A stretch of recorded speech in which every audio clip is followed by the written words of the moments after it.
At the start of the year, I bought what I thought was their best affordable Seiko watch of all time. But have they just made a better one?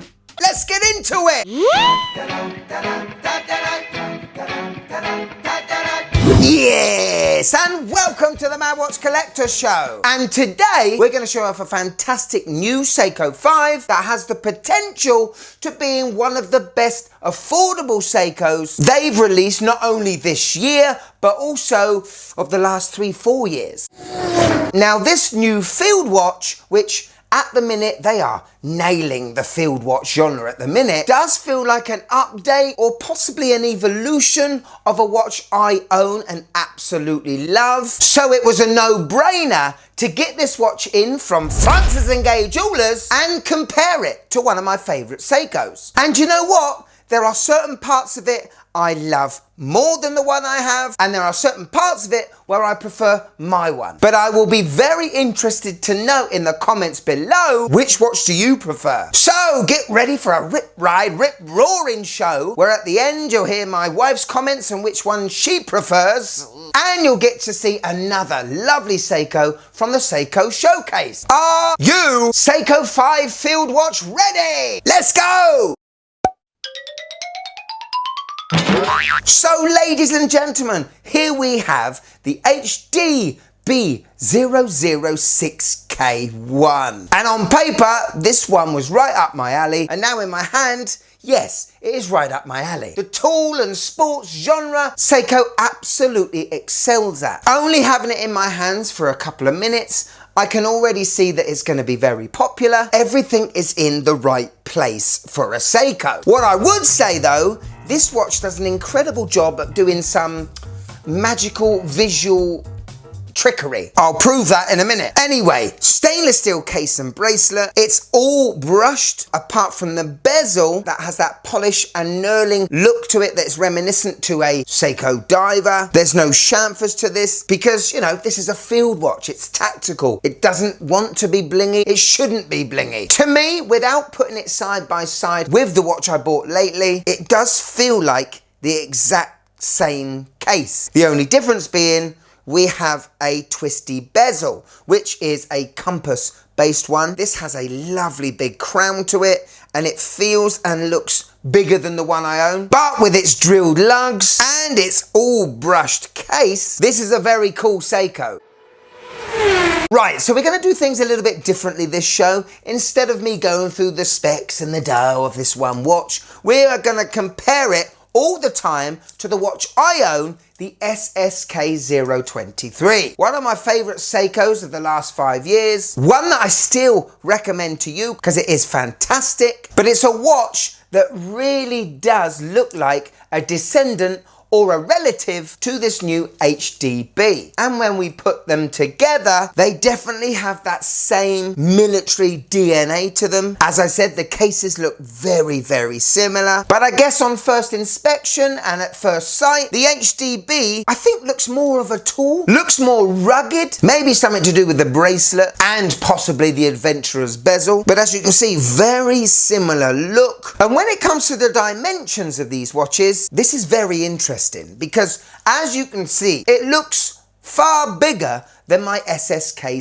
023. Now there are a number of reasons for this, but will you believe me when I tell you both dials are exactly the same size? Trickery, isn't it? Trickery, Seiko. It's a lot to do with the bezel. On the SSK 023, we have a fixed sloping 24-hour steel bezel. On the new HD, we have this twistable friction-based compass bezel. The GMT's bezel slopes, whereas the compass bezel hardly slopes. Now the name of this watch is very interesting to me, HD. I mean, I don't think I have ever reviewed a Seiko reference beginning with H or D, but I get high definition when I think of those two letters together. And when you look at these two watches together, well, the HD looks high definition, doesn't it? And although we have the same matte black dial, the numerals are bigger and thicker, the logo is bigger, the word automatic is bigger, and with a day and date complication, the dial just looks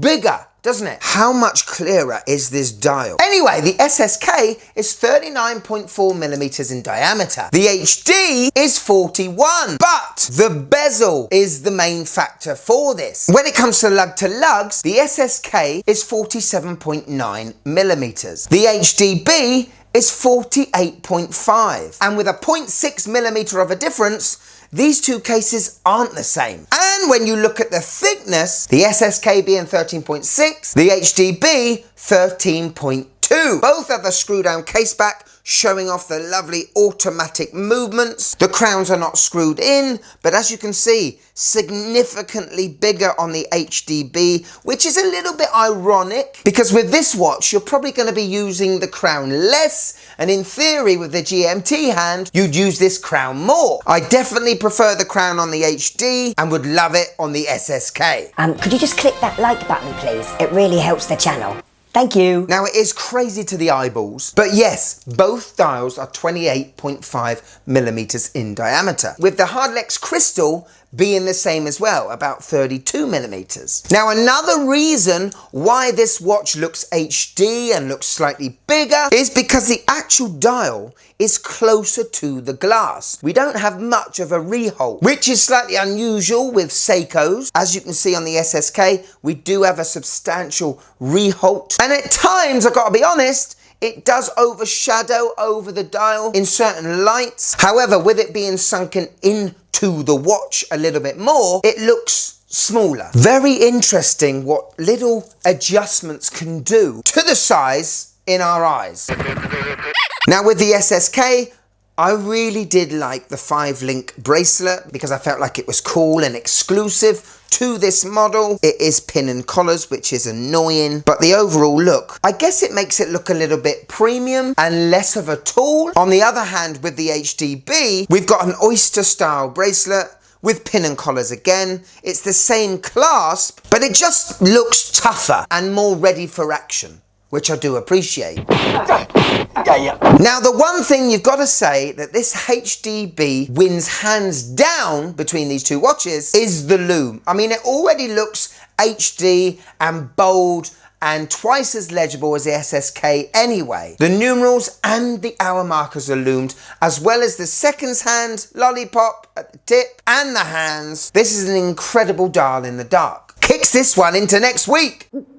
Right, let's talk about the movements. Inside the SSK, we have the 4R34, which is an automatic movement with a GMT complication, meaning you can independently move the GMT hand without moving any other hands. It has hacking and hand winding also, and has a date complication, sweeping away at 21,600 beats per hour. Now the HDB sweeps at the same hertz, has the same power reserve of 41 hours, but this engine is the 4R36, which is, to be honest, Seiko's workhorse base model these days. It's the same movement in your Seiko 5 Sports, and what it means in Seiko price tier terms, it's not going to be too expensive. And the beauty with these movements, you're probably never going to service them, and they're going to run and run and run and run. Hello. Right, so on my 6.5-inch wrist, this 41mm diameter HDB looks really good, doesn't it? I was a little worried that the dial was going to just be a bit too big on my wrist. The lug to lug is still around 48, so I know I could wear it. Do love that big crown, I must admit. But what a difference this watch makes just because of the bezel change and the raising of the dial and the legibility of the dial. Personally, I think wearability-wise, my SSK 023 for me just feels more comfortable. I mean, I haven't sized the HDB, but the one thing you gotta say, when it comes to actually reading the time, the HDB, well, it wins hands down. So there we go, the HDB 006K1. What do you think? Also, if you had to choose between the HDB and the SSK, which would you go for? Now, when it comes to complications, I think the SSK wins. That twisty compass bezel is probably the least used complication on a watch of all time. You need the sun, you need to know your hemisphere, you know, it's just pointless. Legibility-wise, it's got to go to the HDB. Wearing wise, I'd still go with the SSK. I love the bracelet more, I love the bezel more, and I love its more compact and smaller look. Even though the dial is exactly the same size. It's weird! The SSK on the Francis & Gay website is £410. However, I've seen, just by Googling this, you can buy this watch new for about £310. And maybe, if you gave Francis & Gay a little email and showed them the link to that watch, you may get a price match if you're lucky. Honestly, I was expecting this watch to be around £400. To my surprise, it's £360. I think that is a mega deal. From a company that has been around since the 1800s, a company that has legitimate military history all around the world, using an in-house movement that, I don't know, will outlive you probably. But I'd love to know what you think in the comments below. So here it is, my wife's thoughts on the HDB 006K1. It looks like an early learning clock. Like a clock you'd have at a school, and not a good school. Anyway, comparing it to the SSK 023. I prefer your one. I don't like your bracelet, but it doesn't look like a kid's clock. So there we go. I mean, listen, she's usually all about legibility and easy reading. Maybe for her, this one's gone a bit too far. Seiko. Yes, the Seiko showcase is back, and we've got to say a big thanks to Alex on photos. This is the superb SRPL93. One of those Jean Kranz Seiko 5s, and a watch that I have not reviewed yet, and it's almost a sin I haven't reviewed because it does look cool, doesn't it? And he's put it on this fantastic NATO style strap. This picture, my friend, makes me want to get it in my hands. So thanks for tagging me in. If you want to be on the next Seiko showcase, all you got to do, find me on Instagram here and tag me in on one of your Seiko posts. Because who knows, next time, the star of the show could be you. Seiko. Yes, another fantastic show, and if you are still here, you are legendary! And if you want to show a bit more support to the Mad Watch Collector channel, we've got a Patreon. See the shows early, blooper reels, behind the scene footage, private group chat, and get your name credited at the end of every show, like this wonderful lot. Oh! But if I've got you here for a few more minutes, and I hope I have, particularly you, sir, with that SKX on, ooh, lucky son of a... Why don't you click this one? You will love it. Come on, you psychopaths. Come on. Psychopaths unite. Come on, click this one. Click it. Come on. I haven't got all day. Ooh, maybe I have got all day. No, click it. Click it.